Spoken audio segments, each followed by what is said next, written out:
what are your thoughts then? Sadiq Khan saying he's feeling unsafe. Most people in London probably feel unsafe. What do you feel should be done about this? Yeah, morning, Nana. Morning, Ben. Yeah, listen, nobody should feel unsafe in this city. And as much as I disagree with most of Sadiq Khan's politics, I think he's probably one of the most divisive politicians in the country. He should feel safe in the city, as should his family. But equally, these are the challenges, these are the fears that Londoners have been living with, and people across the United Kingdom now for many, many years.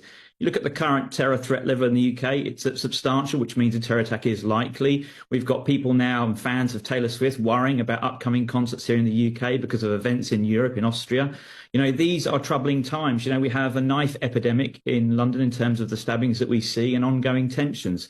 And it's all about maintaining sort of a threat and risk picture and understanding what are the current challenges. And we've got to have difficult and courageous conversations around what are these challenges, what do people fear in different communities, and bring people together. We only saw last week Sadiq Khan put out a tweet which was incredibly divisive, you know, asking people just to focus on the welfare of brown and black people in our communities. We should be bringing everybody together and looking after each other, not just isolating any one particular community.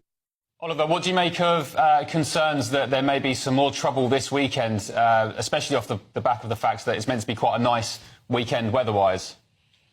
Yeah, Ben, I think there's going to be the risk of challenges for the remainder of the summer. Tensions are incredibly high, and it's upon all of us, community leaders, politicians and the police, to reduce the tensions which exist within our communities. But that doesn't mean engaging with everybody, not just any one particular community, not sitting in front of a camera with a bunch of community leaders. You need to get in front of everybody and discuss these issues openly, tackle the big conversations. You know, our frontline police officers do a remarkable job in keeping us safe. They've been incredibly brave over the past week to 10 days, and that will not change. They will still be there. They will still be standing tall. They'll still be standing strong, and they'll still protect all of us. But it's upon all of us, social media, politicians, media representatives, everybody, to bring everybody together and just bring the tension right back down into a calm atmosphere. But Sadiq Khan is in charge of London. He liaises with the Police and Crime Commissioner for the Metropolitan Police. He's actually involved in who becomes the Crime Commissioner.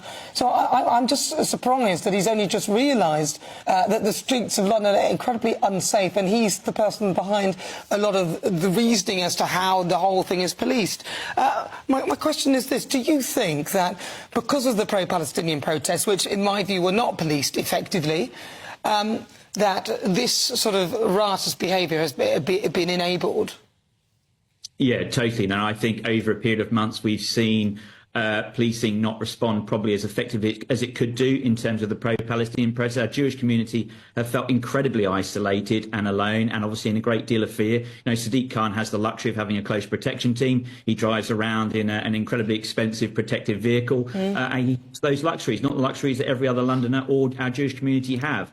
So I think it's upon him. You know, Sadiq Khan has only really sort of taken a notice in policing and safety in the last few years. Before then, it wasn't really on his radar. He's not a huge supporter of frontline policing and law and order in London. If he was, we wouldn't see the issues that we were having, and we'd see a tougher crackdown on crime. But that's not his ethos. So I think it's incumbent on him to make sure that it is his number one priority. And it's not about just living in a city as a consequences. These are people's lives that he's having to look out for. And as the Mayor of London, he has huge responsibilities. He needs to start taking them very seriously.